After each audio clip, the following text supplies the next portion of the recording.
Are you feeling disconnected from your friends lately?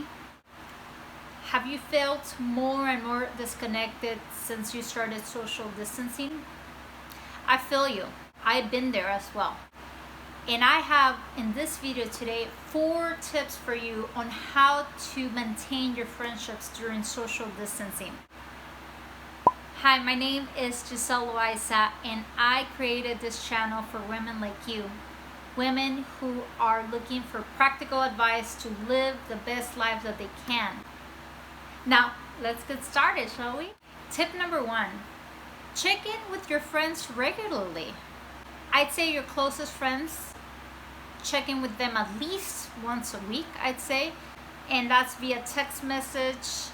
I use a lot of audio text messages. If you have an iPhone, you can record yourself on text message. If you guys don't have your Android or iPhone, your different networks, you can record an audio on your phone and send it as a voice attachment. You can record voice messages on Facebook Messenger. You can use WhatsApp. You can use Marco Polo. All these different ways of communicating with people are available to us now, right? So like use them to connect with your closest friends at least once a week, I'd say. I'll create a link on the bottom for that Marco Polo app. It's a really cool app. I'll probably review it in another video, but it's like a video texting app, which is pretty cool. When it comes to other friends that are not your closest or best friends or like acquaintances, I'd say check in with them like once a month, maybe every quarter. Still maintain those relationships, right? Like those friendships by checking in with them. That's very, very important as you think about people, right? So like if you're driving in your car and you think about your so-and-so friend that you think she's super cool, but you haven't heard from her in months, like send her a quick text. Give her a quick call, which is tip number 2. Do something to make the connection. As soon as you have the thought, as soon as possible, try to do it. Not when you're driving. Do not text and drive. Remember it, and as soon as you park, go ahead and send that message, okay? Just saying like, hey, thinking about you, how you been? Boom, okay? You never know what can happen from that first text. Tip number 2, pick up the phone and call. I know nowadays, most of us do not like to make phone calls. Most of us feel weird when we're receiving a call. We're like, why is this person calling me? Even us in our 30s, I'd say, I don't know if you guys have done this, but like I used to be the girl that used to have a house phone and used to get phone calls, and they and my mom or my dad would be like, oh, they're calling you, and I would be on the phone for hours with my girlfriends. You know, like I grew up with talking on the phone before there was text messaging and stuff like that. And nowadays we're so used to that. But picking up the phone and actually calling someone and connecting with them on the phone, it's huge. There's things that you cannot communicate via text. It's just too much to text, okay? But on the phone, you can hear the tone of the voice. You can feel what they're feeling. You know, how they're feeling. You can ask follow-up questions. You can have a 5-minute conversation, be way more connected and deeper on a phone call rather than texting for 12 hours with someone. And there's no misreading between the lines. It's not real communication, in my opinion. With text message, you are reading it in your own voice, first of all, right? So if you're in a bad mood, you're gonna read that text in a bad mood. But when it comes from phone call, you're literally hearing that person and their tone of voice, and you can respond in the moment. Huge difference, okay? So pick up that phone and start calling your friends to reconnect with them. Maintain those friendships, okay? Very important.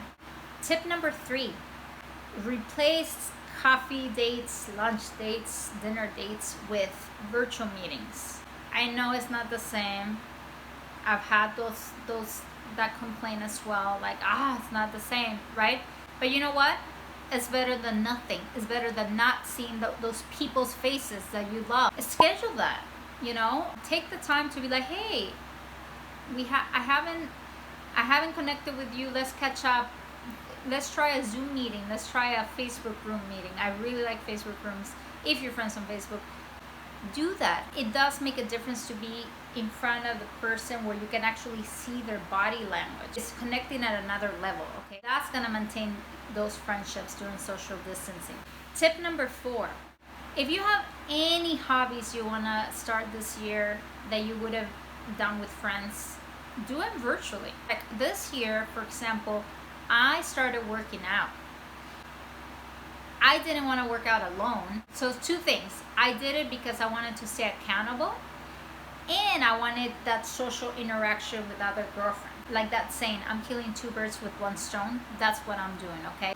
I'm getting the social interaction. I'm seeing my girlfriend's faces via Zoom, and we're working out at the same time. I started a new hobby of working out, and I'm doing it with girlfriends, and we're doing it virtually, and we're still maintaining social distancing. So I'm getting my social interaction, and I'm working out. So I'm getting healthier as well. So that's what I would recommend. I know friends that do watch shows together.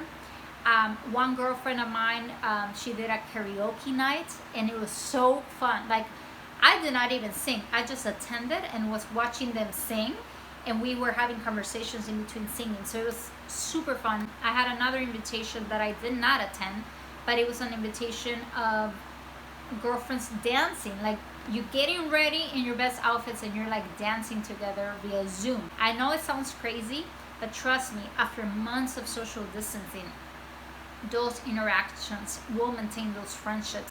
Me personally, social distancing has affected me because I'm very social, very friendly. I have a lot of group of friends. I haven't been able to see people in person. So these are the steps that I've taken. And those are the 4 tips. I really, really appreciate you watching this video, taking the time to do that.